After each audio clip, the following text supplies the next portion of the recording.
Hello and welcome to the video. Today we'll be reviewing how I assembled the Chaos Knight. The first thing that I did was to assemble the skeleton and armor panels separately to make it easier to spray. I unfortunately found a problem with the model being too top heavy and falling over as soon as you touched it, so I decided to drill a 10mm hole in the torso so I could use a 10mm magnet to help secure the torso in place. For this piece, I used the Hades autocannon from the Forge Fiend kit with the shield from the thermal cannon, securing it in place by filling in the gaps with green stuff.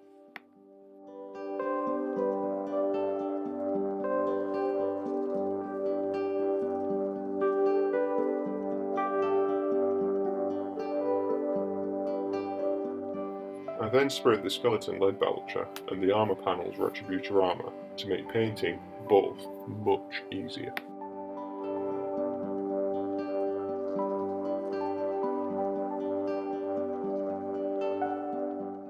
As I'm not planning on running a whole Chaos Knight army, just a small auxiliary support detachment, I decided to use 1000 Suns transfer symbols and the Siege symbols as well, so it would not be allied to a specific Chaos Knight household.